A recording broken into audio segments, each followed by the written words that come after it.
وہ کام آ گیا ہوگا. میں آسما کی کتاب پہ اس لیے بولنے بھی آئی ہوں کہ وہ میری بیٹی کی طرح سے ہے، اور اس سے جو کچھ سیکھا ہے وہ گلیوں محلوں میں کونوں میں ان جگہ جا کے سیکھا ہے جہاں روشنی نہیں پہنچتی. میں جب یہ کتاب لے کے بیٹھی تو مجھے پہلے تو سارے وہ سیکنڈ ورلڈ وار کے ڈائریز یاد آ گئی، جس پہ کہ لوگوں نے مارکس سے لے کر اور چرچل صاحب نے سب نے اپنے اپنے طریقے پہ اس حالات کو لکھا. پھر میں اس کو کتاب کو لے کے بیٹھی تو مجھے یاد آیا کہ سن 2000 سے پہلے اسلام آباد میں 3 خواتین جو تھیں وہ ٹی وی پہ آتی تھیں اور ٹی وی پہ ہوتی تھیں. وہ پریس ڈائری بھی لکھتی تھی، اس میں انیس مرزا تھی، فریدہ حفیظ تھی اور شمیم اکرام الحق، اور باقی جتنی جرنلسٹ ہوتی تھیں ان کو میں شروع سے دیکھتی آئی ہوں کہ ان کو صاف کہہ دیا جاتا تھا بیوٹی پہ کالم لکھو اور شادی پہ کالم لکھو، کھانے پکانے پہ کالم لکھو، بس اس سے آگے مت بڑھو. جب ان سے میں پوچھتی تھی کہ تم آگے کیوں نہیں بڑھتی، مجھے بہت غصہ آتا تھا، تو وہ جواب میں کہتی تھی 2 باتیں. ایک تو ہمارے شوہر جو ہیں وہ شام کو ہمیں باہر رپورٹنگ کرنے نہیں دیتے. دوسری بات یہ ہے ہم بھی ذرا سست ہو جاتے ہیں کہ دن کے 2 بجے 3 بجے چھٹی مل جاتی ہے بچوں کو دیکھنے اور گھر دیکھنے کے لیے ہم واپس چلی جاتی ہیں. اس عالم پہ میں نے لاہور کی جتنی جرنلسٹ عورتیں خواتین ریٹائر ہو گئی نوکری سے، لیکن وہی کالم لکھتی رہی جو انہوں نے بچپن میں شروع کیا تھا. یہ ماحول جو 2000 میں شیطانی ڈول جو سامنے آیا ہمارا، اس سے ہمارے لفظوں کو، حالات کو اور صورتحال کو کچھ بہتر کرنے کے بجائے اس میں بہت سا ابتذال شامل کرنے کی کوشش کی. اس ابتذال میں خیر یہ ابتذال تو خیر میں بعد میں بات کروں گی. پہلی چیز تو یہ ہے کہ ہم ریڈیو پہ پہلے ہوتے تھے اور ٹی وی پہ ہوتے تھے، تو وہاں پر صوفی صاحب، احسان دانش، عابد علی عابد، یہ سب اگر فریدہ خانم آئی ہے یا میں گئی ہوں یا اقبال بانو آئی ہے تو پہلے ہمارا تلفظ چیک کرتے تھے، کہتے تھے کہ اس میں تلفظ میں کوئی گڑبڑ تو نہیں ہے، اور تلفظ چیک کر کے پھر ہم مائک پہ جا سکتے تھے. اب تو اللہ کا فضل اتنا ہے کہ نیکی نیکی ہے اور کچھ بھی نہیں ہے ہمارے ارد گرد. کئی دفعہ عوام تو عورت ہو گئی ہے، عوام ہی نہیں رہے، وہ صنف نازک ہو گئی. پھر دوسری بات یہ کہ لوگ پڑھ کے آتے تھے، لوگوں نے پیچھے بھی پڑھا ہوتا تھا. مثلا میں اگر اس کی کتاب پڑھ رہی تھی تو مجھے سیکنڈ ورلڈ وار کے وہ نوٹس کیوں یاد آ رہے تھے جس میں سن فلاور فلم جس پہ بنی تھی. مجھے یہ کیوں یاد آ رہا تھا کہ اس زمانے میں رائٹرس کیا لکھ رہے تھے، اور اب تک اس سیکنڈ ورلڈ وار کو یاد کرتے ہوئے جتنے ناول لکھے گئے ہیں ان سب نے نوبل پرائز حاصل کیا ہے. کیونکہ انسانیت کی تذلیل اور انسانیت کے ساتھ یہ ہیبت ناک کام جو ہوتا رہا اور ہوتا رہا ہے اور ہوتا رہے گا.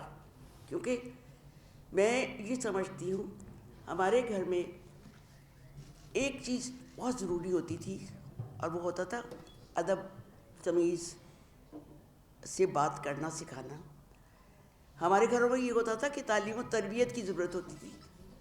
ہمارے گھروں میں اس طرح سے ہم تختی، ابھی میں جب وہ جذباتی ہوں گی تو لے لوں.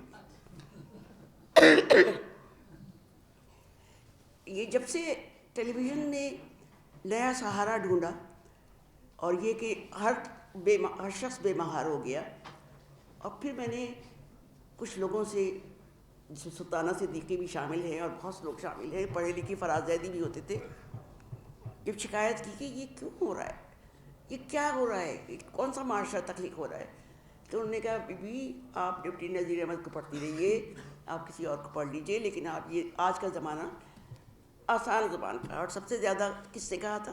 جنرل مجیب نے کہا تھا کہ میں میڈیا پہ آزادی دے رہا ہوں، جو زبان جو کوئی بولنا چاہے وہ بولے، اور اسے بالکل ہماری بات کوئی نہیں سنی تھی. لیکن جب ہمارے سامنے تو انیس مرزا کے علاوہ قرۃ العین حیدر تھی जो अंग्रेज़ी भी और उर्दू भी दोनों तरह लिखती थी और बोलने में भी रवां थी। तो हमारे उस्ताद तो ऐसे थे कि जिन्होंने हमें बेराह नहीं होने दिया। मेरा ख्याल है अब जितने लोग आए वो समझ के आए कि ये एक चौकटा है जिसमें हम खड़े होकर बोल सकते हैं। आसमां की बात ये है कि इससे मेहनत करना सीखा। बग़ैर मेहनत किए लफ्ज़ नहीं आते, लफ्ज़ आपका काबू में ही नहीं आते अगर आप मेहनत नहीं करते। और फिर फजलुल्लाह बाबर साहब ने लफ्ज़ की हुर्मत की बात की है, वो तो उससे भी बड़ी चीज़ है जहाँ जो कुरान शरीफ से लेके हर राइटर के सामने आती है कि कौन सा लफ्ज़ कब अदा करना है और कैसे अदा करना है। तो बस ये है कि आसमा ने सीखा है, पढ़ा है और लिखना का तरीक़ा उसलूब अपना निकाला है। अपना उसलूब निकालना कोई आसान काम नहीं होता। अपनी पहचान बनानी, किसी ने कहा था ना, अपनी पहचान बनाओ। अपनी पहचान बनानी बहुत मुश्किल होती है और उसको बनाने के लिए मेहनत करनी पड़ती है। चारों तरफ देखना होता है और अंधेरा ही नहीं, रोशनी को भी देखना पड़ता है कि इसके अंदर कितना दाग है। तो मैं आसपास से कहूँगी कि तुम ये काम तो करती रहो मगर तुम्हारे अंदर एक राइटर छुपा है, तुम्हारे अंदर एक राइटर छुपा है जो ये कहना चाहता है कि ये कहना चाहता है कि हमारे माशरे में अफसाना भी बहुत कम हो गया है। अफसाना कम हो गया, नावल तो बहुत ही कम हो गया है। और नावल ये चीज़ें इसलिए चाहती हूँ कि फजलुल्लाह बाबर साहब कह रहे थे ईस्ट पाकिस्तान के सिलसिले में, जो बाजवा साहब कह रहे थे, तो मुझे याद आ रहा था कि ये मेरी याददाश्त की बात है। जिस वक्त जनरल न्याजी हथियार डाल रहे थे और अरोड़ा साहब के सामने हथियार डाल रहे थे, तो बंगालियों के जनरल जो थे उस्मानी साहब, वो खड़े हुए थे और उन्होंने ये कहा, जी हथियार तो हम मेरे सामने डालने दें, हमारे मुल्क को आज़ाद हो रहे हैं। अरोड़ा ने कहा, आपके मुल्क को हमने आज़ाद करा रहे, आप नहीं आज़ाद करवा रहे। ये बातें लिख भी चुकी हूँ और बता भी चुकी हूँ, सब कुछ है। लेकिन हमारे लोगों को और फ़ौज ने तो ख़ास तौर से ये मान लिया है कि जो झूठ वो बोलेंगे वो सच होगा। और हमारे लिए ये चीज़ें इतनी ख़तरनाक हो चुकी हैं कि अब हम आसमा की किताब को मैं पढ़ा तो अभी नहीं है, हर दफ़ा हर कॉलम पढ़ती हूँ, लेकिन मुझे जो चीज़ अच्छी लगी इसमें यासियत हमारे ऊपर, कम से कम मेरे ऊपर तो यासियत बहुत तारी हो गई है। क्योंकि मुझे लगता है जैसे हम जिस गड्ढे पे खड़े हैं वो नीचे नीचे हमें ले जा रहा है, हम कहीं ऊपर नहीं आ रहे। हमारे साथ कोई बात करने वाला नहीं है। मैं ढूंढती रहती हूँ किसी को शेर सुना सकूँ, किसी से बात कर सकूँ, किसी गुफ्तगू हो इस बात पे। कोई बोरान मैं गए बोरान यही बातें हम करते रहते।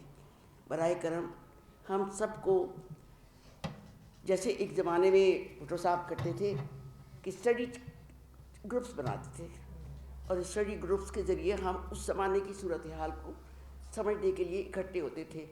उसमें हमारे उस्मानी साहब भी थे, अमीन मुग़ल भी थे, सब बन्ना साहब भी थे, सभी होते थे। हमने सबसे कुछ न कुछ रेज़ा सीखने की कोशिश की। मेरे जितने सीनियर लोग बैठे हैं, मुझे तवक्को है कि वो अपने जूनियर्स को काम करना सिखाएंगे। क्योंकि काम ये नहीं होता, मेरे ज़माने में ये था, जब मैं इंफॉर्मेशन में थी, जब टेक ओवर किया गया PPL को, कि जर्नलिस्ट जो आता था शाम की ड्यूटी वाला, वो बैठा रहता था। क्यों बैठता था?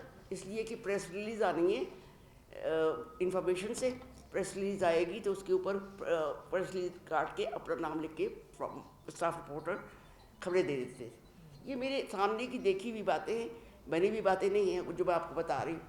तो हमें अभी भी इंफॉर्मेशन में वही सिलसिला चलता है, ख़त्म नहीं हुआ।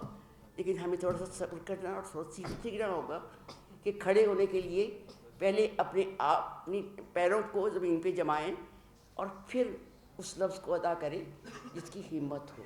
बहुत बहुत आप सबका शुक्रिया, बहुत वालिश। बहुत शुक्रिया, थैंक यू।